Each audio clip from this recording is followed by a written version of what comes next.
सभी को आचार्य सुरभि राज की ओर से नमस्कार। आज मैं हिंदू सनातन धर्म में 16 संस्कार में सीमंतोन्नयन और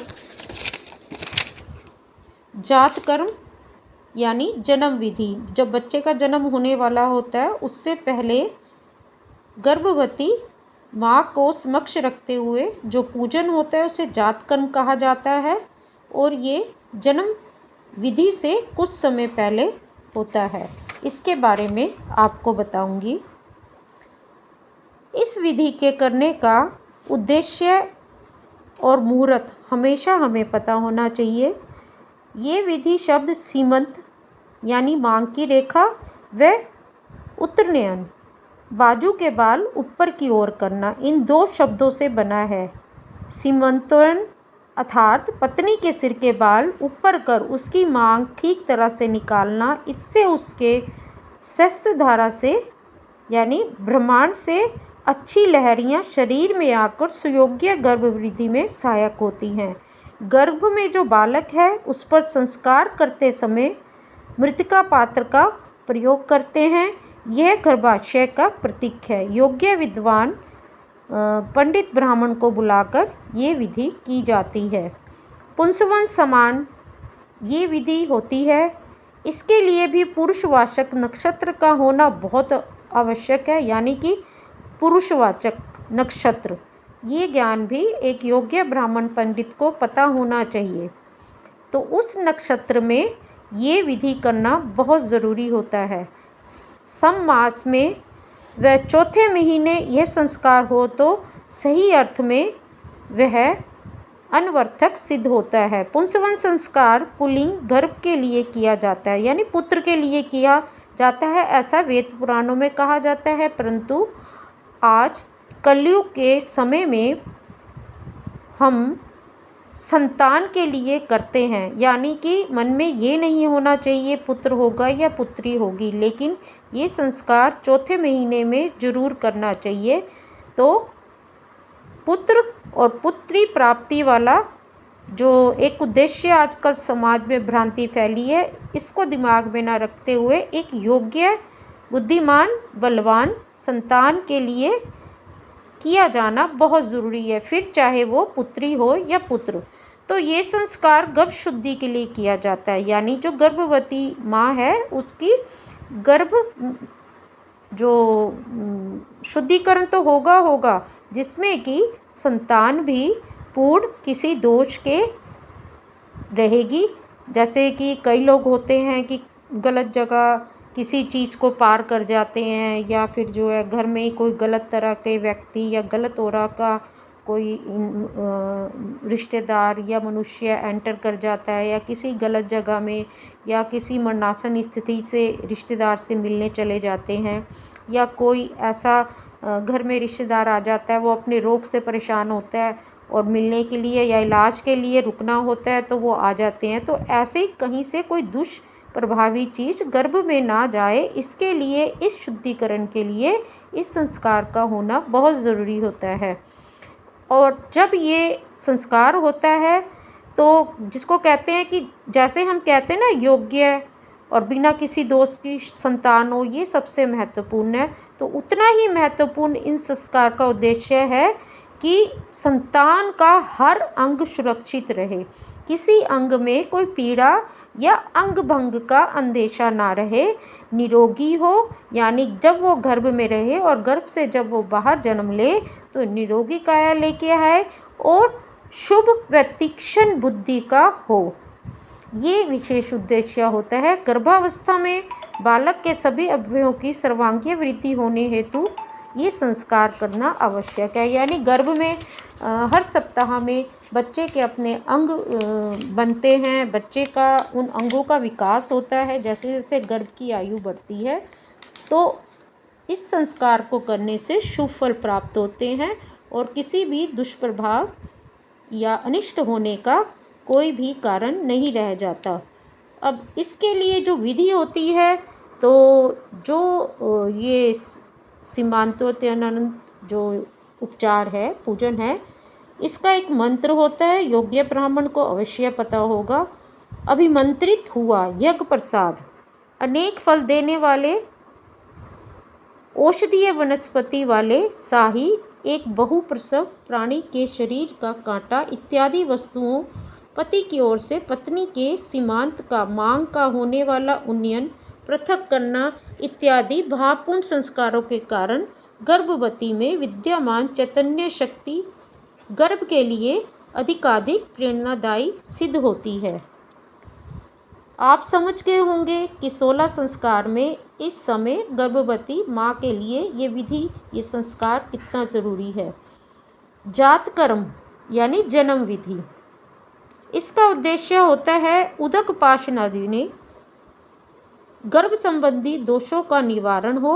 वह संतान को, वो पुत्र भी हो सकता है, पुत्री भी हो सकती है, देखने से पुत्र का पिता ऋणत्रयी, पितृ ऋण, ऋषि ऋण, देव ऋण से तथा समाज ऋण से मुक्त हो। जब गर्भ गर्भाशय में होता है तब गर्भाशय का उदक यानी पानी मुख द्वारा गर्भ के पेट में जाता है। इस अभक्ष्य पानी के भक्षण के कारण उसे उदक प्राशनादि दोष माना जाता है, तो इसलिए ये विधि करवाई जाती है। इस विधि को करने से पहले तैयारी क्या करनी है, अब मैं ये बताने जा रही हूँ। संतान जन्म होते ही पुत्र या पुत्री जो भी हो, पिता को उसका मुख अवलोकन कर फिर उत्तर दिशा की ओर मुख कर स्नान करना चाहिए तथा स्वच्छ वस्त्र धारण कर तिलक लगाना चाहिए। फिर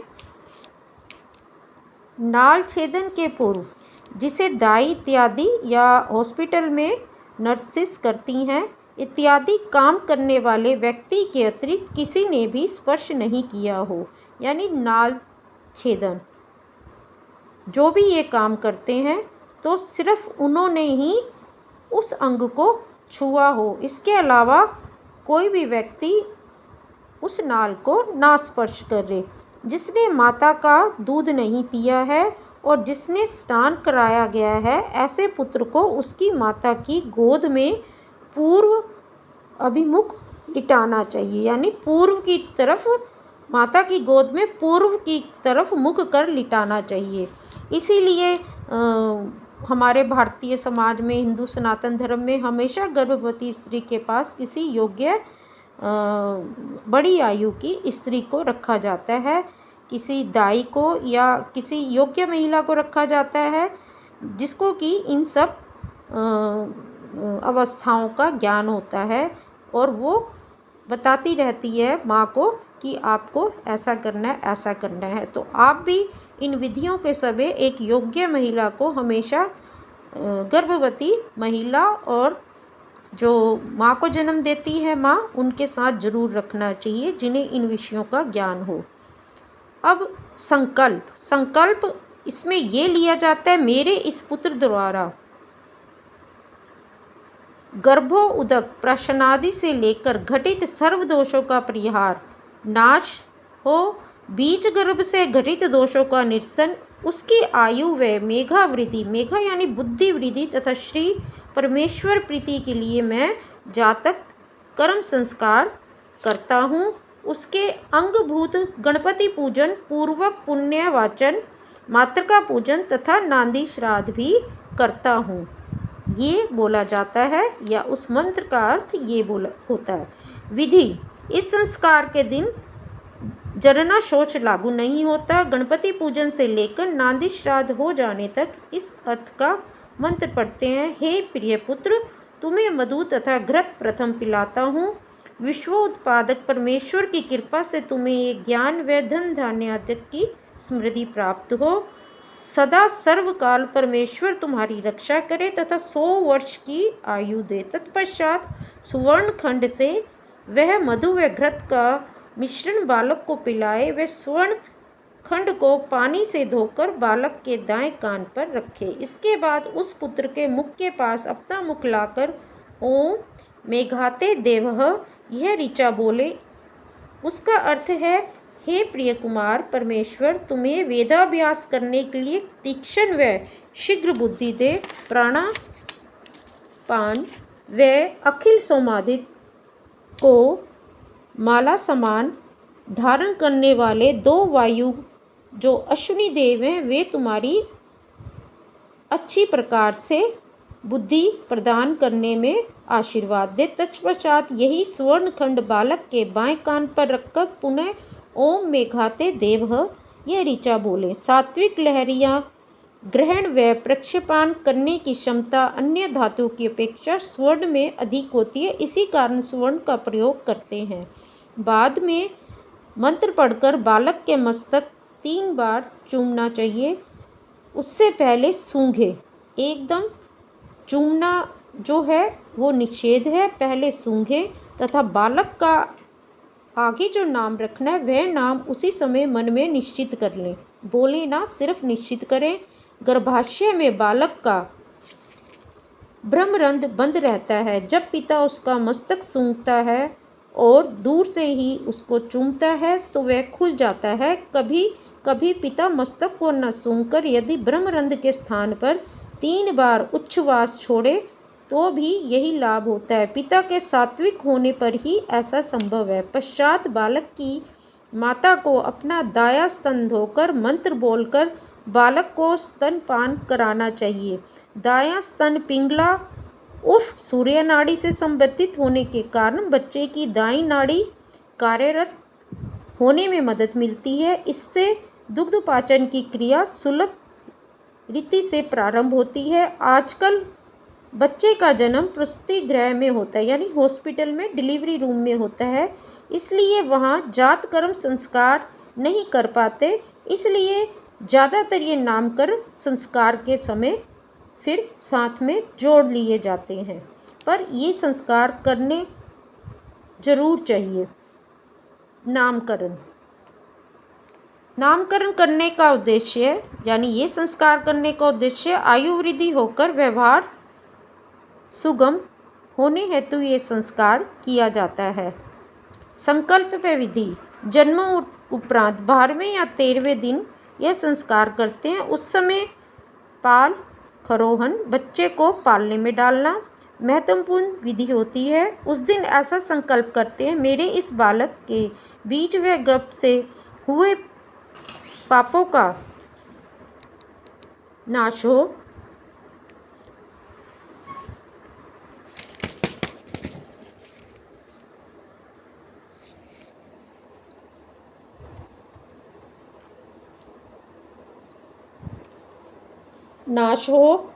आयु वृद्धि अन्य सभी व्यवहार सिद्ध होने तथा श्री परमेश्वर प्रीति हेतु मैं ये नामकरण संस्कार करता हूँ।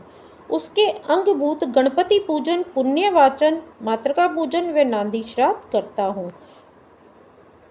इस विधि में जो संकल्प बोला जाता है उसमें ये व्यवहारिक तौर पर अर्थ निकलता है उन सब मंत्रों का, उन सब विधियों का। तो आपको भी ज्ञान होना चाहिए, क्योंकि मैं जो भी ज्ञान समाज में बांटती हूँ मैं बहुत सरल और सीधी भाषा में बांटती हूँ, ताकि आप अपने व्यस्त जीवन में और बहुत कम समय में आप जो है जितना ज़रूरी है उतना ज्ञान जरूर जानें। अब नाम का चुनाव। नामकरण से पहले नाम का चुनाव भी अपने मनन में कर लेना चाहिए माता पिता को। बालक का नाम आगे लिखित नियमानुसार रखना चाहिए। नाम का प्रथम अक्षर घोष मृदुवर्ण अर्थात ककरादि पंचवर्ग के आरंभ के 2 वर्ण छोड़कर बाकी के ग, घ, ड़, ज, झ, त्र, ड, ढ, न, द, ध, न, ब, भ, म और य, र, ल, व इन 19 वर्णों में से हो। ककरादि पंचवर्ग के प्रथम 2 वर्ण अर्थात क, ख, च, छ, ट, ठ, त, थ और प, फ ये वर्ण पृथ्वी व आपत तत्व प्रधान तथा तमोगुण प्रधान है, इसलिए नाम के प्रथम अक्षर इनसे व अध्यात्म शास्त्र अध्याय नाम संकीर्तन योग में भी ये देख सकते हो, यानी इन तामसी शब्द से नहीं होने चाहिए। अंत्य अक्षर दीर्घ अथवा विसर्ग युक्त हो। इस नियम के 2 कारण हैं। एक, हस्त अक्षर शक्ति प्रधान तथा दीर्घ अथवा विसर्ग युक्त अक्षर शिव प्रधान हो। दूसरा ये है कि अध्यात्म का उद्देश्य शिव तत्व से एक रूप होना, यानी शिव के जो तत्व हैं वो नाम ऐसे हो कि एक सार होता हो, यानी उसका अर्थ शिव तत्व से एक रूप में जुड़ जाता हो। बालक का नाम 2 या 4 अक्षरों का हो, उधा, भद्र, देव, देवदत्त, भव, भवनाथ, नागदेव इत्यादि, तथा बालिका का नाम विषम अक्षर संख्या अर्थात 3, 5, 7 अक्षर का हो।